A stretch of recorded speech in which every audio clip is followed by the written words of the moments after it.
Hey everybody, how's it going? Welcome back to the channel, and today we are going to be doing our, well, we're not doing our, but we are going to be doing a power rankings for the Elite Battle League Season 2, and what we're basically doing is ranking every team and how well they performed throughout the season first off, but mainly for the weekly rankings we're going to be ranking on based on how they played, what their KD was, how many Pokemon they had left, and all sorts of stuff. But when it comes to this, I am not the expert. The expert is actually over there, or over there, wherever he may be on this layout.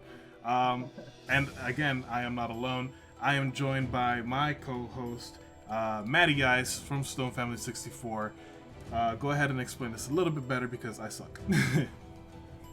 Alright, basically all it is we're taking this idea from the NFL and kind of running with it slightly in our mindset of it. Just to explain it a little bit, obviously winners will be ranked a little bit higher, KD will count, strategy will also count, because if you came in and you just clicked buttons without a strategy and you kind of got lucky, that would be taken into consideration. How many Pokemon you had left standing, like he said, will be taken into consideration. Stuff, all of that will be taken into consideration. Mm-hmm. And it has been discussed between me and him, and my wife actually. She threw her 2 cents in there, and we appreciate her opinion because she is smarter than both me and him put together. I don't know about that. I do. Hopefully she watches this. I love you, baby. No, but in all three, taking all three opinions, and me kind of putting my foot down, we are going to, like, when we do week 2, it will encompass both weeks because we're looking at their whole work history. So if that makes sense. So basically, like, number 1 will not drop to number 10. Number 10 will not automatically drop or go up to number 1. You will have to work your way up the power rankings, and will have to work your way down the power rankings if you start going on a losing streak. Hopefully that makes sense, and hopefully y'all enjoy this. Remember, this is for fun, this is for entertainment. This is not to say any coach did poorly, because I don't believe any coach did poorly. Right, no, and this absolutely is not. This is not to say one coach is better than the other. Everyone is a great battler in their own right, and we're going to try to remain as unbiased as possible. Obviously, we're both coaches, so when it comes to his team, I will be talking more on why we ranked his team the way we did. And when it comes to my team, he will be talking more along why we ranked my team where we did. And I think that is everything. Sorry if you see me do a weird face, guys. I just hit my knee. But I am ready to go whenever you are. Introduce us to the number 10. We will jump right into it. You ignored what I said about my knee. It's okay. Anyways, guys. Is your knee okay, sir? Yeah, it's okay. So, before we could jump right into the number 10 spot and our power rankings, again, I do want to remind everybody that that the links to all of the coaches will be in the description below. So please go ahead and check them out. Everyone is super talented in their battles. And we would appreciate if you guys should show them some love. Also, please don't forget to subscribe to every one of them as well. And on the video, please drop it a thumbs up, so that way you guys can see more of this. This is also another little thing. The power rankings, if they're going to continue, they're going to be located at a different venue, basically. So it's not going to be all on one person's channel. Now that being said, let's go ahead and start off with the number 10 spot. The number 10 spot, let me take a look at my notes, is going to be the LA Inferno, who is coached by Lonely Hermit. So I'm going to go ahead and have MattyIce go ahead and give me his thoughts on this, and I'll piggyback on what he says if I have something else to say. Go ahead and take it away, sir. Alright, cool deal. So, just to give y'all a heads up real quick too, also, this was major discussion on the whole power rankings. We didn't place these guys in a order just randomly. We talked about every single coach and every single battle to figure these spots out. So the LA Inferno are number 10. They are the last spot in the power rankings, but not because they played poorly. Definitely, he took it to Josh took it to 16 minutes without losing a Pokemon. That's huge. But on the opposite side though, he didn't kill anybody either in that 16 minutes, so that didn't help his KD at all. He ended up losing the match. He's sitting at 0-1, -3. He kept the KD down, keeping it to -3, where in my personal opinion, he could have ended up 0-6 and being at -6 with that battle. So I personally think the stalling was a good strategy to keep the KD where it was, to keep it as close as possible at the end for a future run at the playoffs. Because this isn't just a one-week thing, guys. We are making runs at playoffs. This guy had to be thinking about that. KD can affect your playoff ranking. So I believe he's stalled out at the end to try to make a run at the playoffs. And honestly, if he had somebody that could have gotten rid of the toxic spikes, it would have helped out a lot more with his strategy. And I think that's why we put him at last, because he wasn't able to get rid of the toxic spikes. He wasn't able to keep his guys from getting poisoned. And it hurt him in the end, cost him a couple of Mons, and then he just wasn't able to pull it back from there. Yeah, most definitely. And just putting in my opinions as well on the match, like you mentioned before, Hermit being able to successfully keep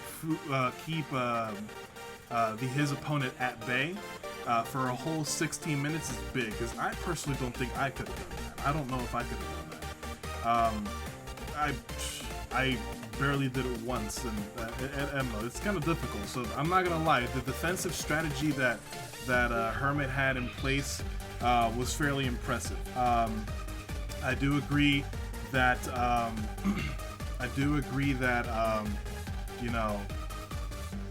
if he had someone to absorb the toxic spikes, or somebody to do rapid spin or something like that to get rid of the entry hazards, things might have gone slightly differently. But it's a little hard too, because at the same time, I feel both players were playing defensively, but we'll get more into that a little later. I do want to also add that what was it that I was going to add, because the thought just sprang up on my head too.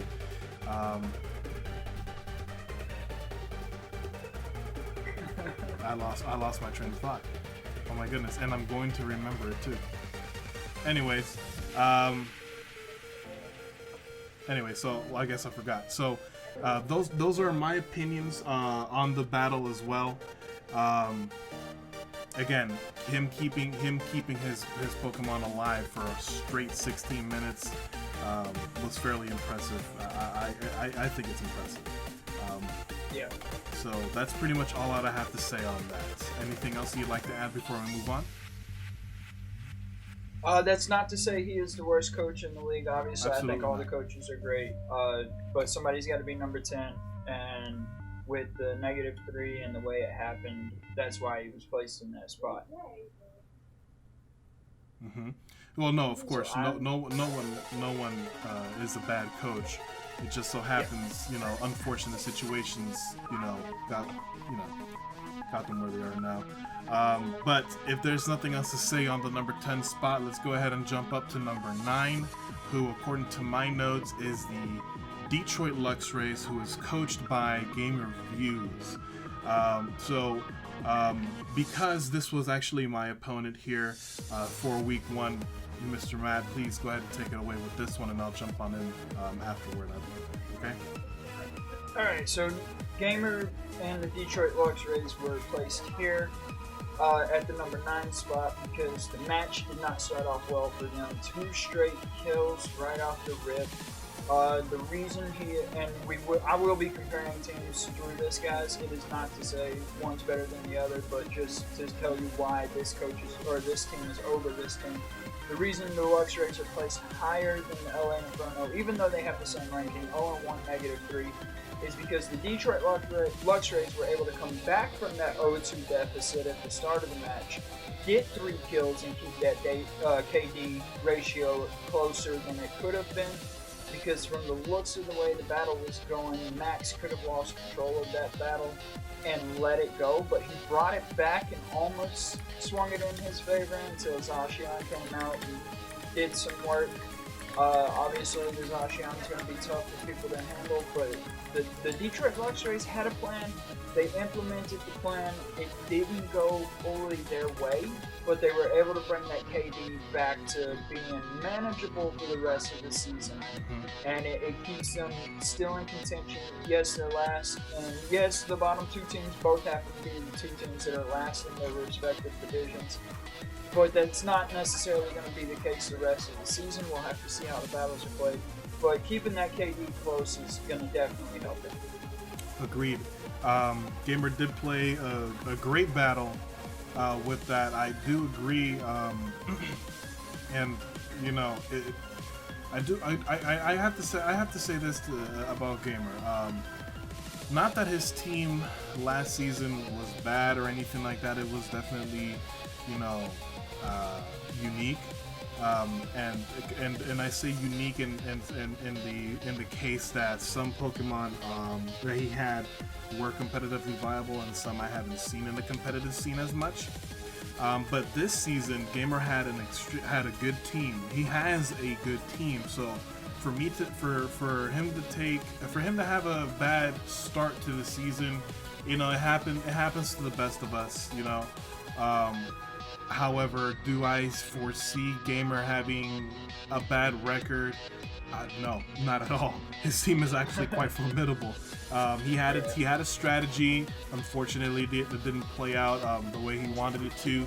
However, that's not to say that the rest of his Pokemon on his draft are bad. Absolutely not. He has a formidable team.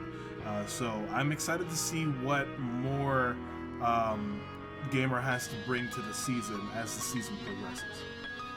And this is the first power ranking, guys, so ranking these teams were a lot harder.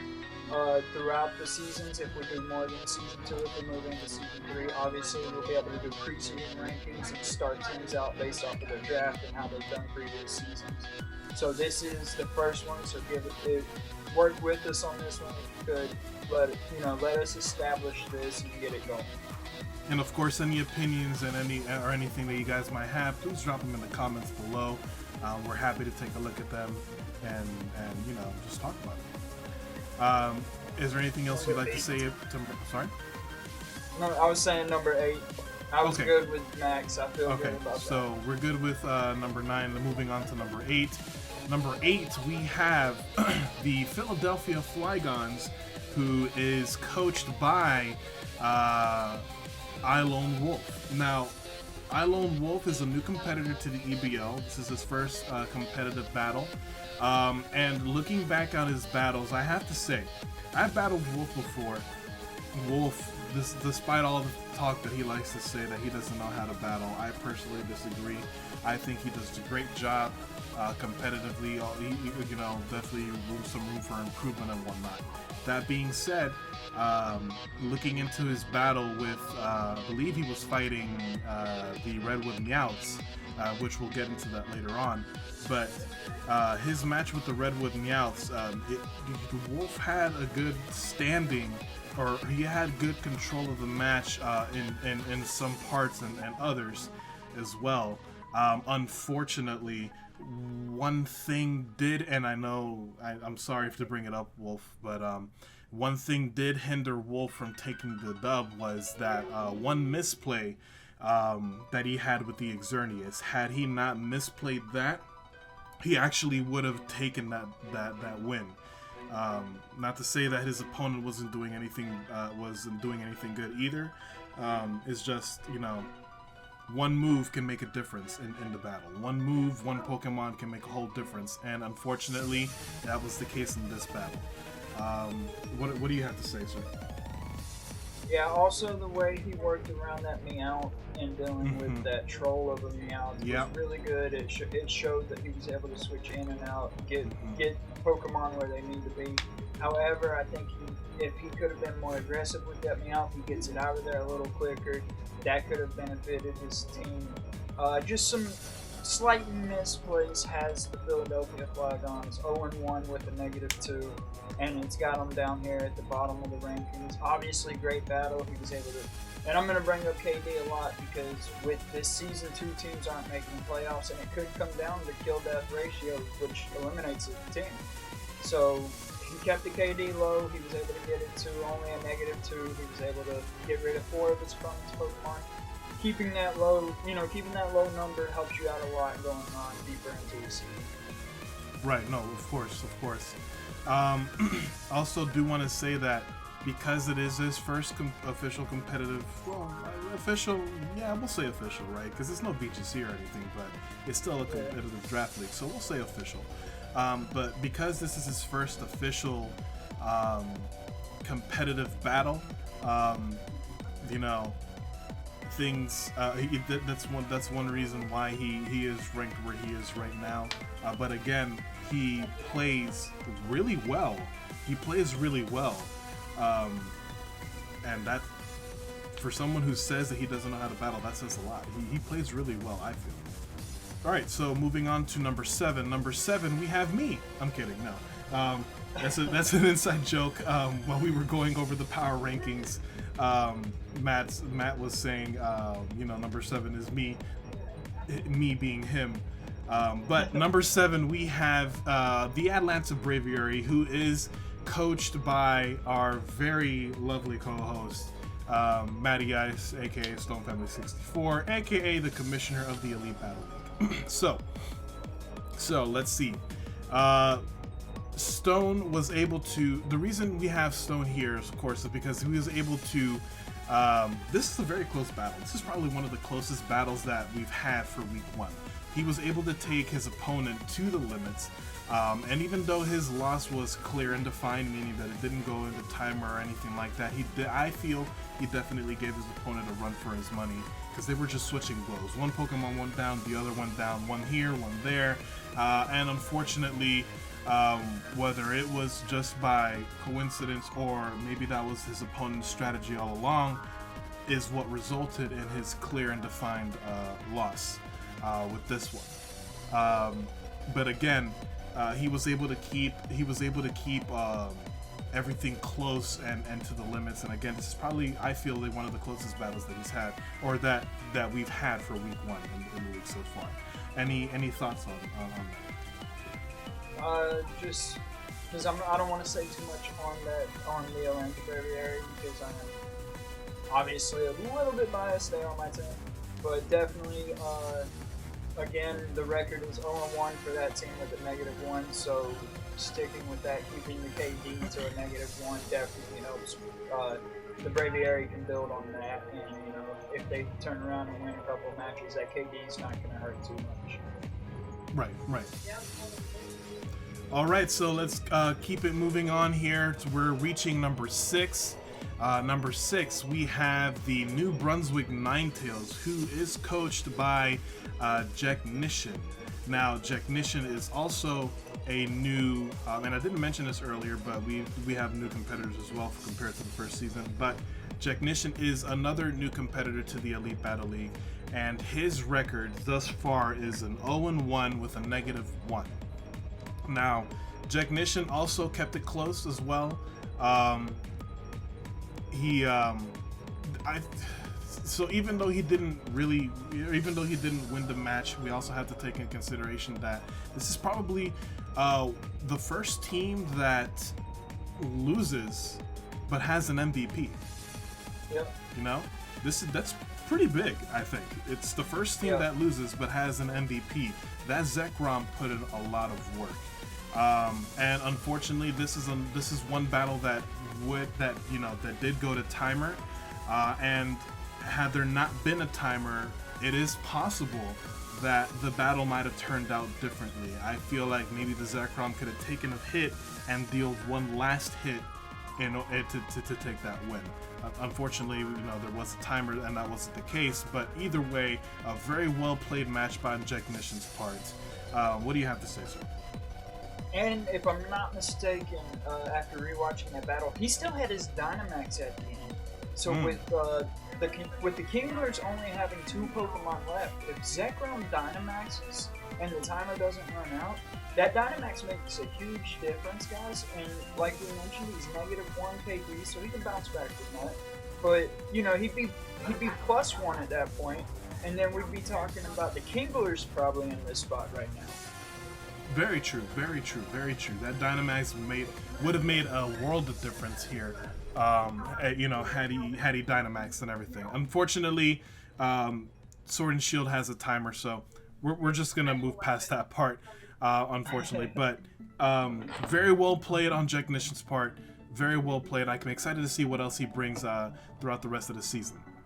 Yeah. Now, moving on to the number 5 spot. Now we're talking more so on the people who did win the battles. And on the number 5 spot, we have the Kentucky Kinglers, who is coached by the one and only Derek. Always more videos.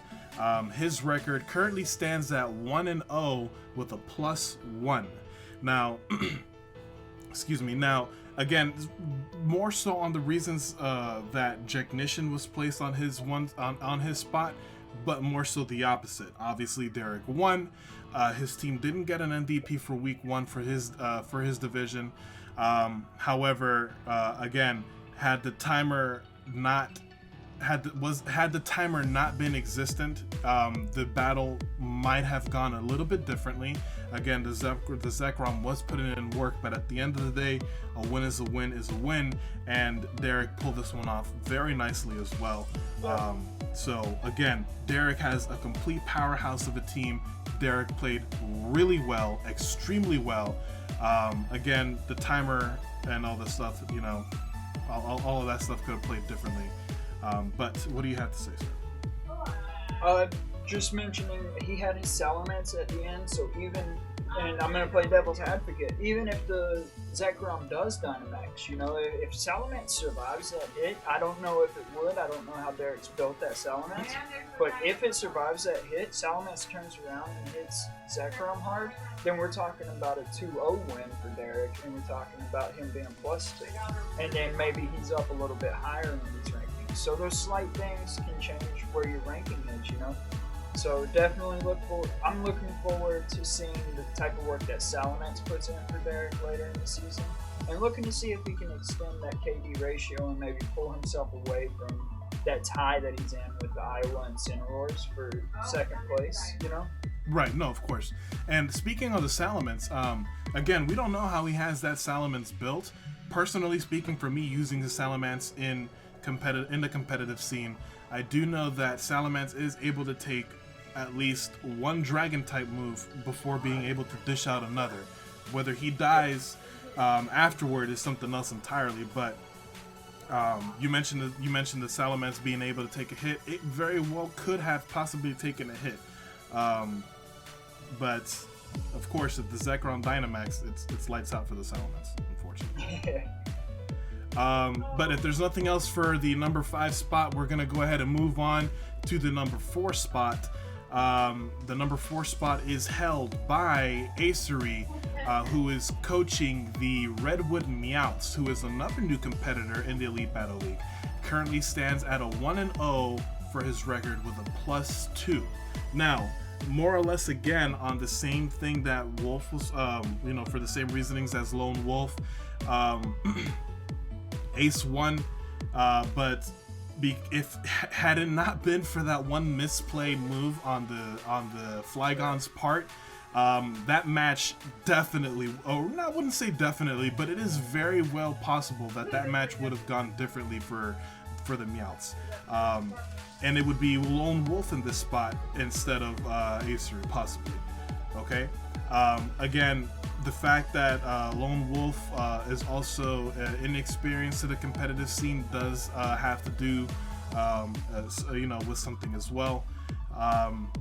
Ace does know what he's doing, somewhat, from speaking personally, from having battled him in the past before as well. He does have experience in the competitive scene, and also he did do an amazing job with his battles, and keeping control in his battles where Wolf wasn't able to do so. That Meowth, extremely annoying. He built it fast. He built it to hit hard with the moves that he has. So definitely putting in some chip damage to some Pokemon there. Definitely something to watch out for. But that's my part on Ace's part. Again, did extremely well, but had it not been for that one misplay on Wolf's part, completely different talk that we would have been having. What do you think, sir? Just to let you guys know, there were two different, a lot of these were easy to place, but the Redwood Meowths and the Kentucky Kinglers, we were kind of, they moved around a little bit between each other. We were going to place Derek in front of Ace, or we were going to place Ace in front of, and basically what put Ace in front of Derek is in fact, and it literally comes down to this: Ace won in killing his opponent's whole team. He took out all 6, where Derek was only able to take out 5 because Zekrom was still left standing.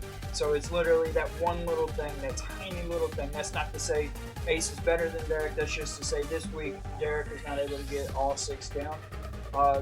If it wasn't for that, Redwood probably sits at 5 and Kentucky moves up to 4. It's literally going to be that close. Both of these guys did really well. Redwood was able to hold on with the win. Had it not been for the misplay, who knows how that battle goes, but definitely good job on being number 4, Ace. I do want to add one thing on Ace's part as well, when it comes to this team.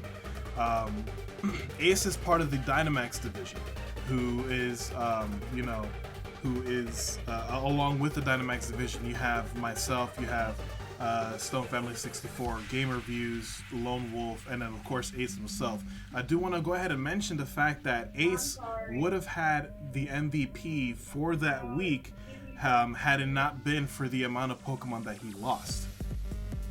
So it did come down to how many Pokemon he had alive at the end of the match, and that was the only reason why he didn't get MVP compared to someone else that did get MVP in that same division, but we'll cross that bridge later on. If there's nothing else to say with Ace's team and the Redwood Meowths, we're going to go ahead and move on to the number 3 spot, which is the Iowa Incineroar, who is coached by Landon, aka Infernomen, aka the Shiny King, whose record currently stands at a 1-0 with a +1. Now, again, with this one, his opponent was the Atlanta Bravery, who again is coached by MattyIce, and much the same as his opponent, but the opposite, kind of flipped. The match was very, very, very close. Again, the closest of all the battles this week. It was a clear-cut win, whereas it didn't go to the timers or anything like that. Again, whether he kept that Raichu at the end to win the battle on purpose or coincidence, it doesn't matter. At the end of the day, that little rodent, sorry, Landon, the little mouse decided to, was the one key to his victory against Matt's Nidoking. As we know, Psychic beats Poison, and that's what got him the win. What do you have to say on that, sir?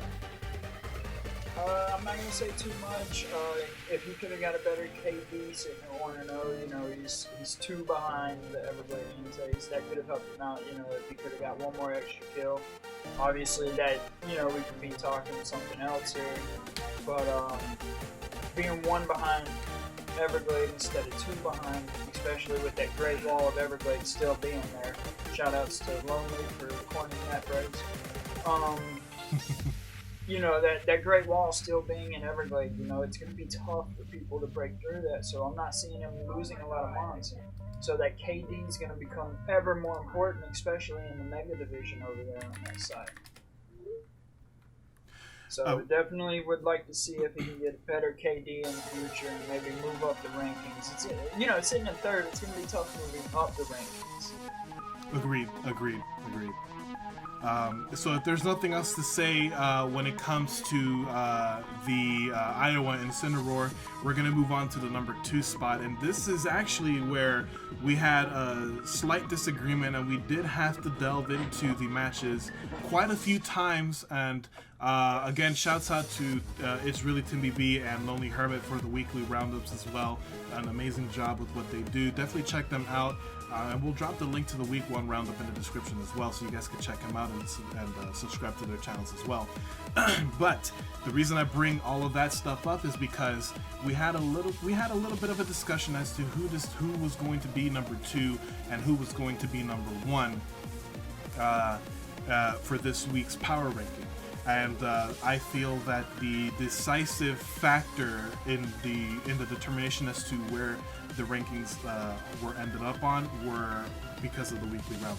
So because of this, because of Timmy B. because of this, honestly, because of Timmy B. Okay. Because of this, I'm not going to delve myself too much into it to not sound biased or anything like that.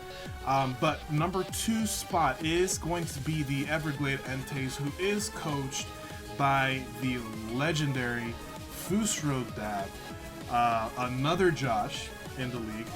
So, and he has infamously gained the nickname the coach of the Wall of Everglades, or the what was it that they were called? The Great Wall. The Great Wall of Everglade. Sorry, I lost the name there. But number 2 spot, because again, this was definitely with Hermit and Fus's match. This is definitely the quite the chess match there. It was back and forth, switchings and everything. Both players played defensively. While Fus did have a strategy in play, and again, I remember what I was going to say about Hermit now. I remember what I was going to say. Because Fus had a strategy in place and it did play out better, Hermit was able to successfully counter his strategy, parts of his strategy as well. Unfortunately, it didn't work out too well with the toxic spikes, but Hermit did play a good counter to the sun weather with his Sandstream Tyranitar, and I think he had a Hippowdon too. But Fus had all 6 of his Mons, which is again incredible. He did not lose a single Pokemon. He killed 3 of the other Josh Hermit's team, and he had a strategy. Let's not also forget the fact that he poisoned half of Hermit's team as well. So that was a huge. 2/3, sure. That was a decisive factor in the battle as well. What do you have to say on this, sir? This was really close. This was our biggest discussion because, and I'm very upfront and honest, I was on Everglade's side. I had to be convinced, and then listening to the weekly roundup, Timmy basically said the Entes didn't have full control until the near end of the battle, and then literally followed that up with talking about Miami's battle, which we'll cover. But I'm just stating why he's here. And he was saying he had full control, so that was the deciding factor on me putting Everglade at number 2, and or us putting Everglade at number 2 was the control factor. Had Josh been Everglade, too many Joshes. Had the Entes been able to grab control a little bit earlier and start knocking out Pokemon slightly earlier, and that KD moves up to 4 or 5, or he even gets a sweep, we're definitely talking about Everglade at number 1. Like, one more kill probably could have swayed it either way, So definitely a great battle from the Great Wall of Everglade. Very good battle. Very good battle. Very good. Nothing else to say. This was a good battle.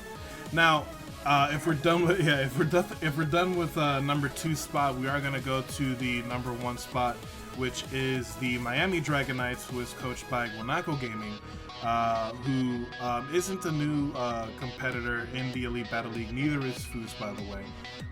Their current rankings are 1-0 with the +3. And the Dragonites did go ahead and actually manage to nab the MVP spot within their respective division. Now, because I am the coach of the Miami Dragonites, I'm not going to say much on this, so I am going to hand it off to MattyIce to give his opinions on this battle. Go ahead, take it away, sir.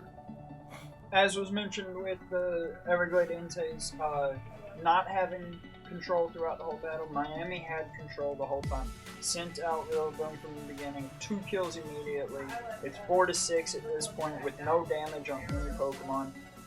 Like we spoke about with Max earlier, though, they were able to turn it back around, get a few kills, you know, whether that's sacrifice or whatever, it doesn't matter, a kill is a kill is a kill. Miami was able to take back control over the match with the Zacian, was able to sweep the rest of the match with the Zacian. Was able to take it down, full control. MVP tied for first in the league, which technically the tiebreaker, if we were doing this as a whole league instead of divisions, would go to Fus. So Miami would be number 2 in the entire league. Not on the power rankings, just on the overall rankings for playoffs.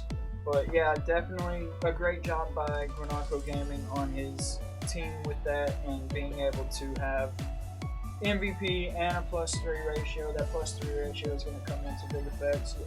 Miami did this last season. We got off to a great start early in the year with big KDs, and then didn't look back and was able to keep the #1 spot for most of the season. Excuse me, most of the season, and was able to make it to the playoffs. And we saw what happened there on. So it's looking like they were taking off straight from where they left off last season. So very interested to see what this team can do next week against the Atlanta Braviary.